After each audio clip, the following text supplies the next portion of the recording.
Howdy, writers. It's Megan Barnhart, and I want to talk today about characters and getting the most out of your characters. So, if that's a conversation that's interesting to you, I hope you will let me know your questions or jump into the conversation.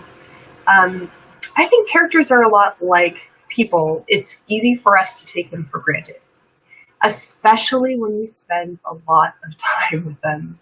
So if you're in the midst of a story that you have been working on for a while, your characters have probably started to become more than familiar to you. I mean, maybe you're even annoyed with them or bored with them the way you might be with a roommate or a friend or a spouse. And it's important to reignite your relationship with your characters. In the same way, it's important to reignite a relationship with a real person. And I think you can do that in some of the same ways. So take your character on a date, if you can, or take your character to someplace you don't normally see him or her, and see what happens. And I highly recommend do some free writing around this.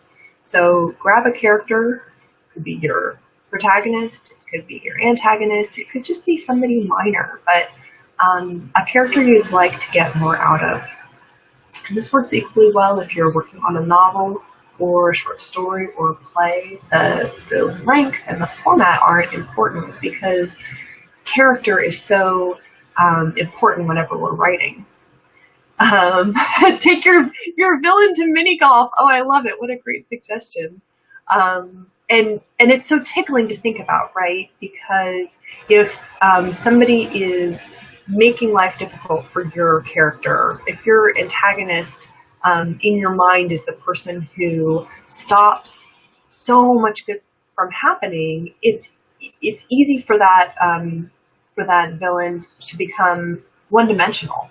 Right? We think of the antagonist role as just being to stop the protagonist, but of course it's not. I mean, the antagonist has his or her own motivations and desires. So taking your villain to mini golf would be so cool. But writing a scene, writing a free write where a character does something that is out of character for him or her, or goes to a setting, and then you can just explore. I mean, this is not only a great way to reignite your character, but I think your writing practice as well, because it jumpstarts your brain to pay attention if you put yourself in a new situation. We all get bored easily, so if day in and day out you're writing the same characters doing the same things, then it's easy to get into a rhythm, and you can shock yourself out of that by doing something a little bit wild, or putting your characters in a place they'll never end up in your story. It doesn't have to be something that works with your setting. So if you're writing a fantasy novel, you may say, well, gosh, my villain doesn't play mini golf, or mini golf doesn't even exist in the realm that I'm writing about. All the better. Because then you won't have any preconceived notions about whether you're going to use this, or you won't feel like you're drafting. You'll feel like you're playing. And play is the best place to write from. I think it's the best place to do a lot of creative endeavors from, but it's definitely the best place to write from. It makes us explorative, it makes us take risks, and it brings joy. So getting a slightly ridiculous situation can actually be really, really helpful. Something else that I love to do with a character when I've been working on that character for a while is just stop and zoom out and ask myself, what was my intention with this character? And if I don't know that answer right away, I don't move forward before I find out. Because this is something else that makes our characters vague, or that makes our characters one-dimensional, is if we only come up with a rough sketch of what we want out of them. And we all come up with stories and characters in different ways. And some people do a lot of backstory on characters, and for other people, it's more organic, and you might find that characters pop into your head. So I'm not saying you have to sit down and write for hours and hours a resume for each character. But if you have a question about a character that you can't answer, that's a really important time to stop and find out the answer, because you're the only one who can know. And when you zoom out, you might find that there are elements of the character that you had intended to put in that just aren't coming across, and that can be another great way to revitalize. So by finding those jewels that you had intended to put in, you'll get a lot more out of the character. Let's see, we've got a question. Should every character in the story have a motivation? Oh, well, I'm going to give the most annoying answer to this question.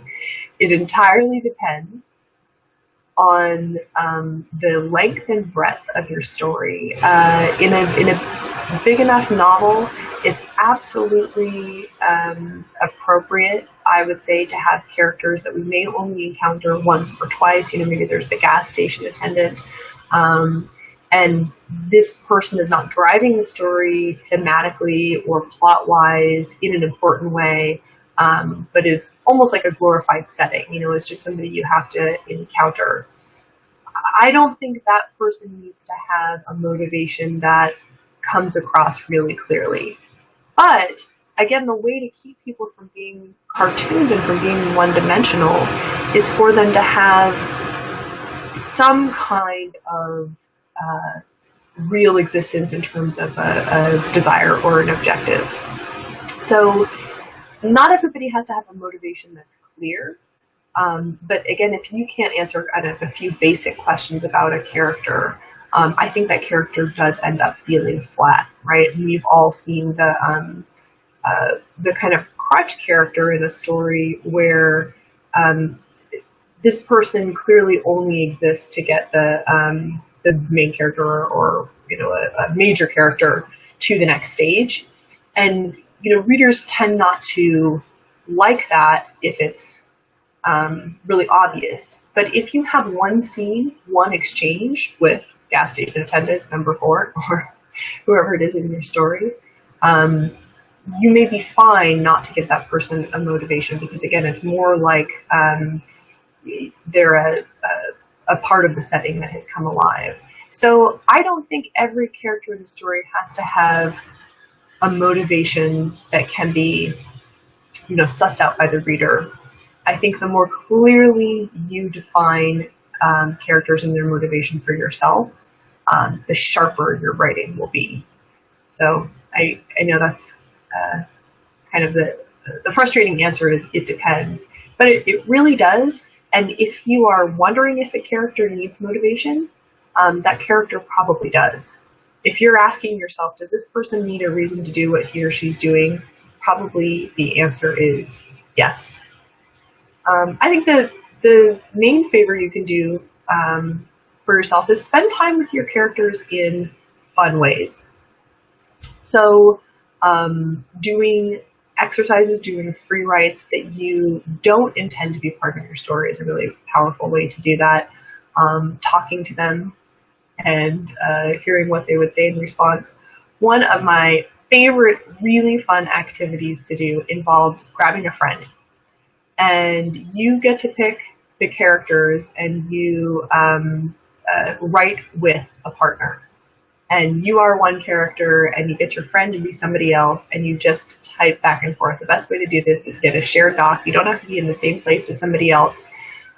You get a shared Google Doc. You can both live edit at the same time and let somebody else voice your character and see what it sounds like when that person gets to decide what the conversation is and what the tone is. And you might learn something about your character. I've done this with writing coachees, and sometimes I hear, oh, that's not how so-and-so would respond, but then it's often followed by, but why is that? Or could that possibly be the way he responds? Or if it's really not the way that person would talk, can I say why? And what that helps you do is actually define the characters even more. So there's a lot of fun to be had, but remember, characters are people. They need love. They need our affection. They need to be taken out and talked with and listened to. So I hope whoever your characters are, you're giving them a chance to get to know themselves, and you get to know them, and also that you're letting yourself play with them. And that's really what will keep them alive and alive to your reader as well.